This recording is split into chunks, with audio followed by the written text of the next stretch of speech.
NBA talk, couple NBA holes right here. We've got Kyle, we've got Erik here. Kyle, holy shit! The Lakers won a game last night. I know what the. I had to bust out this title shirt that my mom got me, which is pretty cool. From a few years back, got everybody's faces on there. Dude, I forgot what it felt like to win a game. Oh my gosh!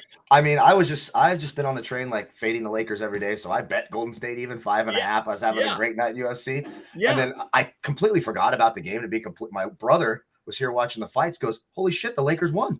Yeah. He goes, LeBron had to score 56, but they won. You sort of look at the starting lineup before and you're like, okay, we got Austin Reeves and Stanley Johnson and Malik Monk. We're going to get smoked. But LeBron, the problem is LeBron can't do that all the time. No. It's just it's a nice Westbrook win. Actually played okay. Like he had like 20. He wasn't completely inefficient. And Reeves was running around like a chicken with his head cut off, just being nuts. It was a lot of fun. That's how. That's where we are now as Laker fans. We just go nuts over one win. But it's really where they were for a bit, it was to the point where you're like, I mean, who are they going to beat? You were like looking at the schedule, like, why are they going to beat this team? Why are they going to beat this team with the effort that they've been showing? So at least they got a W. Yeah.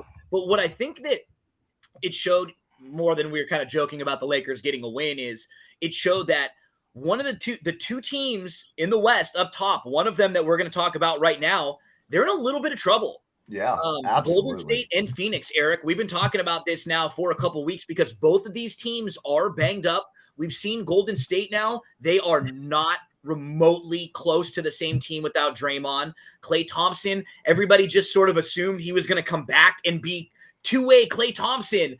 It's going to be a process for him. He's going to have some good nights, and then he's going to have 2 or 3 games where his body's not right yet. He's still figuring it out. And then his Phoenix team. We're looking at a Phoenix team today that's going to be depleted again, Erik. So these two teams, they're set okay up the top of the West, but there's something to worry about for them with these next few months.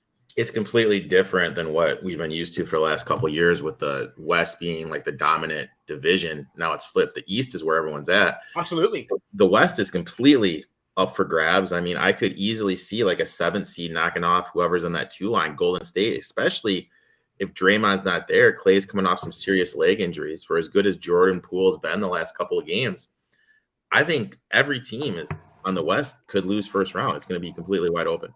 Yep. So the game that we're going to be talking about first today is going to go at 3:30 p.m. Eastern time. There's 8 games on the slate today. One of them's already started, Brooklyn, Boston. We're going to talk about the Suns at Milwaukee. That's 3:30 Eastern, 12:30 Pacific time. Later on in the day, we've got Indy at Washington, Memphis at Houston, Utah at Oklahoma City, Toronto at Cleveland, this New Orleans at Denver, and the Knicks at the Clippers. So we'll all have a play or two in some of those later games, but let's break down this first game, which is the main ABC game today. Phoenix at Milwaukee. Kyle, Phoenix and Cam Johnson were incredible the other night to come back and beat the Knicks. Julius Randle and Cam had a little scuffle like late in the third, and Julius got thrown out, and that like really sparked Cam, who had an incredible fourth. They came back and win that game, but he's not going to be playing today. Booker is not going to be playing today. We already know Chris Paul is going to be out today. So that's why this line is all the way up to about 10 even in some spots with Milwaukee. So Phoenix is really depleted. Yeah, real depleted. And look, I don't like betting double-digit spreads for the full game, right? So that if you want to bet Milwaukee, maybe sit on your money here, hope that Phoenix has a good first quarter, sort of get that number down, and then attack that live betting spot. I think that's the way to approach Milwaukee. Now, when you look at the Phoenix side, you mentioned no Booker, no Chris Paul, no Cam Johnson. Where are the points coming from? I think their totals are really elevated. You can get under 109.5 at plus 105. I mean, I don't see this team scoring 110 points on the road against Milwaukee today. I would be really surprised. Those are my 2 plays. They're under team total and just the under overall. Because that's still a high number. That's what I'm scared. 2 of my plays today are NBA under total, which is like terrifying. But it does feel high. Like you said, it's just where are we going to get all these points from, right? Exactly. Sorry, teenagers in the background can't be quiet for 5 minutes. Thank you. Silverware dropping around. Silverware dropping. But yeah, I just don't see the points here. So I really like that under team total. And you can get you can even go down and get this at like plus 250 under 104.5. I'm not sure they get to 100 points. I just don't. I mean, is DeAndre Ayton going to dominate on the inside? And I know last Sunday we kind of got burned. Ayton went off. But on Erik. Or Ayton get their overs, their totals are 16 and a half. If you like them, maybe you target their individual totals. I still don't think cumulatively as a team, who's getting 25 for them tonight? They're going to need 3 or 4. You know what I mean? They're going to need that because they're not deep. They're not going to have that much coming from their bench. So yeah, I agree with you. I think unders for some of the Phoenix stuff or under like their team total is probably the way to go here. Yeah, 100%. And a couple props I do like. I like looking at 3-point props, and I've been targeting these unders you've been doing well with these. I like these. Landry Shamet's 3-point numbers over 2.5. That's plus 105 to go over, minus 140 to go under. In his last 15 games played for the Suns since January 11th, he's made more than 2 threes exactly one time. Now, I know he's playing extra minutes, and I know Devin Booker's out, and he certainly can shoot. But when you're getting a minus 140 price on an under when he's only gone over once out of 15 games, that line seems wrong. The number seems wrong. I'll take the under 2.5 on his 3-point prop there. It's a little different. You're betting on Landry Shamet, which most books aren't really used to, right? Yeah. They're going to, if a lot of people watch this and jump on it, they're going to be like, what the hell is going on with the Landry Shamet props today? Yeah. The fact of the matter is he's just not hitting that many threes. And the other one, I always look at Giannis rebounding props nearly every game. You're getting at 12.5. The only game in his last 7 where he hasn't had 14 or more rebounds was when that blowout loss to Phoenix. They lost by 24 and he had 7 rebounds. But you look at his rebounding numbers in his last, 7 games, 14-7, 14-11, 14-16, 17-16. Now we're getting a plus number here over 12.5 at plus 110. I think Giannis gets to 13 rebounds today as well. Erik, what are some of the plays you're looking to attack in this game? I got 2 plays in this game. To kind of piggyback what Kyle was saying, I don't know who's going to score for Phoenix. No Johnson, no Paul, no Booker. So that leads me to my favorite play, the under first half. I got 113.5. Bucks, they're coming off 2 emotional games. In my eyes, everyone wants to talk about the Nets and the Sixers being the rivalry in the NBA. To me, it's Bucks Heat. That's the rivalry in the NBA, just because of the history that they've had. So they just played them. They won a game on Wednesday. They shouldn't have won. Just played a physical game in Chicago on Friday. Now you're playing a day game Sunday without 2 of the best 3 players of the other team. I could see them starting off a little bit slow. Also, you look at first half defense. Bucks are top 8 in the NBA in terms of first half defense. And that's going to make for Shamet. Think about Shamet, who he's going to be matching up with. He's going to be trying to get shots off over Holiday, Middleton, Grayson Allen, who's a feisty little prick out there. You know what I mean? Yes, he's not easy to get around. And then Giannis, Bobby Portis, that's length there. That's not going to be easy for him and for them. Exactly. And you look at the Phoenix defense is actually better on the road than it is at home for the first half. So that's another way that brought me to this under 113.5. And then, part of gambling, I'm always trying to learn. Kyle's been hyping up the 3-point props. So I did a little dive in on my own.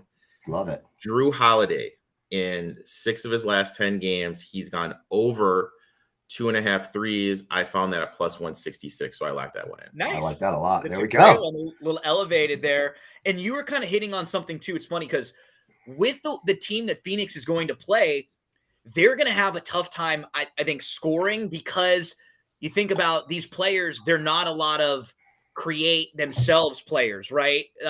Campaign can, but when you think of Shamet, Bridges, Crowder, Ayton, they're guys that are a little bit better when someone can set them up, and you don't have Paul, you don't have Booker, you don't have guys to make things a little bit easier for them. But defensively, that lineup's not awful that Phoenix is going to be throwing out there. They're actually pretty competent defensively when you just think about the players that they're going to have. So they may actually be able to sort of make things a little bit difficult for Milwaukee, at least early, maybe while they're still in the game. And then if Milwaukee just starts to extend and Phoenix doesn't have enough there, then you could see this game being a blowout late. But I like that like sort of under. Probably not a lot of transition points for Phoenix, right? Just this isn't a lineup where it screams, Showtime Lakers of the 80s where they're going up and down the court. It's going to be a little bit bigger of a lumbering team. And that's got to be their approach too, right? They got to think like a football team would. Hey, look, we're missing some of our key position players today. Let's just less possessions in this game, right? Absolutely. We don't want to run up and down and turn the ball over a lot. Let's just take the air out of the ball a little bit, try to be efficient if we can. We'll dump it down to Ayton here and there and see if he can get some looks back out. So yeah, I locked in under 232 for the whole game, and Phoenix 109 was the team total, right? Yeah, on there, yeah, on them. 109.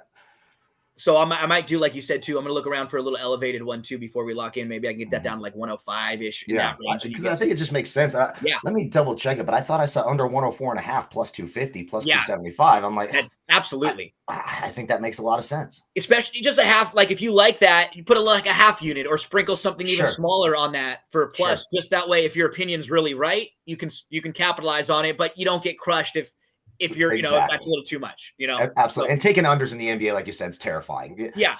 You'll see these teams Brooklyn's a great example. Several times you're like, who the hell are these players? There's no Durant, no Harden when they had Harden, no Kyrie. Mm-hmm. You take their under and you're like, how the hell did they score 134 points? What the hell happened? I know. So it can be scary taking unders in the NBA.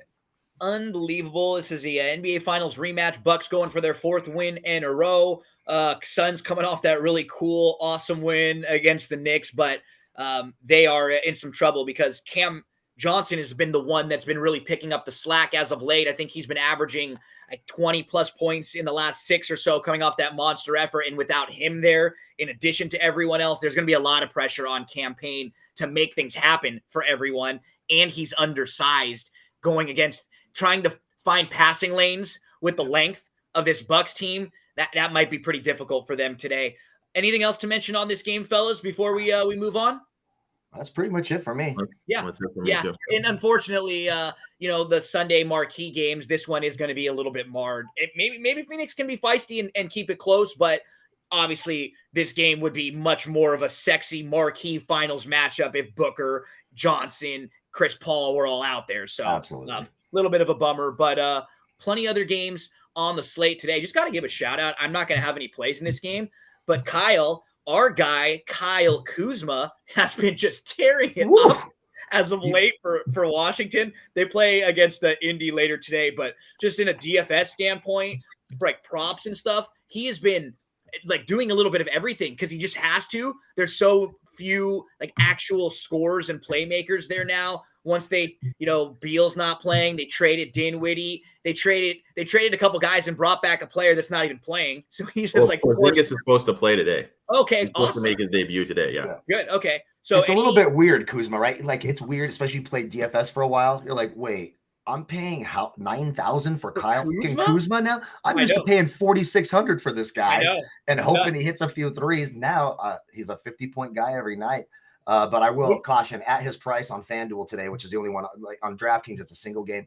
But on FanDuel, he would only hit 5 times value at 9,200, 22% of the time this year. Yeah. So might be a little bit of a fade spot. If you take Giannis, for example, at 11.8 on FanDuel, he still hits 5 times value 50% of the time there. So find a way to get to Giannis. It's going to be a little bit chalky, but we talk about it. There's good chalk and bad chalk, like Malcolm Brogdon last week. He had a huge game on Sunday at 5,800. Now he's 7,800 this week because that's typically where Malcolm Brogdon's going to be between 7,000 and 8,000. When you start getting him under 6,000, that's when you jump on it and eat that good chalk. We could use one of those irrational confidence guys this year with the Lakers. Guy who just thinks he's good. Man, he would be just scoring. He'd have some monster games this year out there in a wing. It's just that'd be nice. But that's in Washington, Indy. Let's go to you, Erik. Any other plays? Tell us which game you want to go to for a play or two today. I got one other play in the NBA. I locked in the Cavs and the Raptors under 109.5 for the first half. Mm-hmm. Raptors are going to be without OG Anunoby. We really don't know if Van Vliet's going to go. He's out. He's ruled out. He's 100%. And so is Malachi Flynn as well. So where's the ball handling coming from? Exactly. So there's no ball handling. You look at it. The Raptors are 25th in pace in the NBA. On the flip side of that, the Cavs are 27th in pace in the NBA. Cavs actually are the 3rd best team at home defending the first half. So I think points are going to be at a premium here.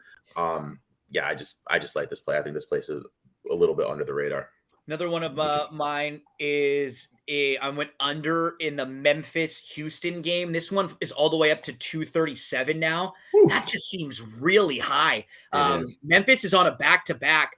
It's crazy how things change every year in the NBA and I guess in the NFL, but really in the NBA with the totals. It's like I'm looking at these numbers. It's like Memphis has only hit 120 in one of their last 5. And in this case, that actually is like a positive. It's like, that was huge for me. I took the over 223 in that game. It was against Boston, I believe. And it was low scoring. And the last like 2 minutes, both teams exploded and they got to 227. I think they won 120, 107. That was huge for me. The one time they did it, it made me look smart. Thank God. So Thank you, Memphis. if you just look at the way both of these two teams are playing, their recent form has been a lot of unders, even in games that Memphis has been winning, even in games where the Rockets have been getting crushed. They have not been allowing all that much. Houston opponents have scored 119 or under in 4 of their last 5 games. So I just don't know if Memphis is going to need to win this game by 40. Schroeder might not play today for Houston. If that's the case, that's one less score for a team that's already kind of up against it sometimes. So I'm going to go under the 237. I thought that number was really, really high there. Like that. So, Kyle, any other plays for you today? I do. I got another 3-point prop at plus 145. Tyrese Halliburton in this Pacers-Wizards game. First of all, the Wizards are terrible defensively. We mentioned Kyle Kuzma. He won't necessarily be on Halliburton, but he might be the worst individual defender, maybe outside of Karl Anthony Towns, who ever existed in the NBA. Or maybe, Isaiah Thomas, the tiny Isaiah Thomas, not the Hall of Fame Isaiah Thomas, who was obviously a terrific defender back in his day. But Tyrese Halliburton's played 9 games for the Pacers. He's made 3 or more threes in 6 of those games. He didn't hit it in the last mark, hit it in the previous 3. You're getting him over 2.5 threes, plus 145. I like that quite a bit for Tyrese Halliburton. And the only other one, it's sort of a lean for me here, but 2 teams sort of going in different directions. We talked about the Knicks and that come from behind victory for the Suns. They've lost 7 straight. 1 of their last 10 they've won. The Knicks are heading in the wrong direction. The Clippers, sort of under the radar, 1-5 straight, look a lot better, starting to sort of get a rhythm even without their star players. I'm getting that under 2 possessions. I'm not putting a ton on this, but I do think the Clippers can beat the Knicks at home. The Knicks stink on the road. They stink at home as well. And that's probably a product of teams getting up to play in Madison Square Garden. So it sort of takes away that home court advantage, right, for the Knicks oftentimes.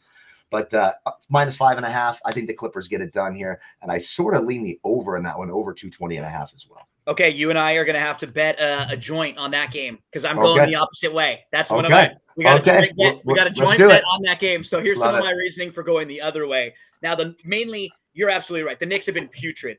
They've lost 7 in a row. But their last 4 losses, that game at Phoenix, they were up by 10 when Julius Randle got thrown out there, and Cam Johnson had to go nuts in that game in the 4th quarter. I think he went 9 of 12 from 3-point in order for them to get the win there. Prior to that, they lost twice to Philly and once to Miami. So those last 4 games are against teams that are pretty good. When you look at the Clippers, they've won 5 in a row, 7 of 8. Those 5 wins, 2 of them against our Lakers, 3 of them against the Rockets. So I don't know. Maybe their win streak doesn't look quite as good, and maybe the Knicks team, playing a little bit tougher, and maybe the Knicks are just, hey, we got to get a fucking win right now. We've lost 7 games in a row. They've got a sort of a night game in a cool spot on TV against the Clippers. That while I've been super impressed, mainly with Ty Lue, like how he's been able to coach this team, get them up.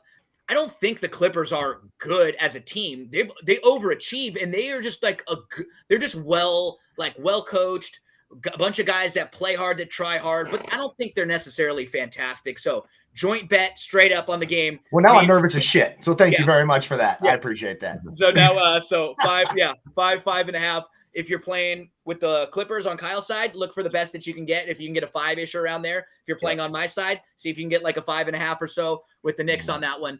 And we'll see if we smoke him if we got him on Tuesday night there. 100%. Fellas, anything else to mention before we get out of here?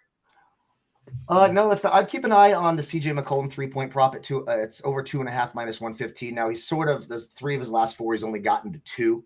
Denver's defensive backcourt. This is not Denver in years past with Gary Harris and Jamal Murray shutting down backcourts. Now you're talking about the Monte Morrises of the world and the Facundo Campazzos of the world. CJ McCollum, I think, has a good shot here, even though he hasn't been making a ton. The attempts are still there, 6 or more. in nearly every game he's played for the Pelicans. Over 2.5 minus 115 is a nice number when you get that defensive advantage against a poor defensive backcourt in Denver. Make sure to give Kyle a follow on social media there. He has great content all the time. Kyle, I heard you did a really good job with UFC stuff last night, right? Ooh, we killed it. It was a great card. It was fun to watch. I mean, obviously, I hate things like that where I'm not a Colby Covington guy, but I knew he's going to win the fight, so you have to take him. Yeah. When he got that knockdown, I found myself rooting against myself and rooting against all my content. Didn't happen, but yeah, Leo did a great job too. Surprise, awesome. Leo had some great calls. The UFC show went really, really well for us last night. Great, awesome. Looking forward to that. We've got a lot of really good stuff on BTV right now, Better Than Vegas, and all of it's free. Now we are available in podcast form too, so you can check that out. Subscribe, download anywhere that you get your podcast. Kyle has basketball stuff up all week long. Every day you'll get different stuff from him: props, team totals, videos and work for different sites and different publications. Man, keep kicking ass, keep doing great. Erik, we're gonna have a ton of college basketball coming up. I think this week we're going live 10 a.m. Eastern time on Thursday, Friday, Saturday, and Sunday morning to go over the conference tournament games and the basketball slate that day. Next week we're doing the same thing. Thursday, Friday, Saturday, Sunday in the morning, 10 a.m. Eastern time, the first 4 days of the NCAA tournament. In the middle of there somewhere, we're going to have a big bracket breakdown. Are you ready, my man? You ready? My favorite type of year, man. You know, I'm ready to watch some hoops, make some money, dude.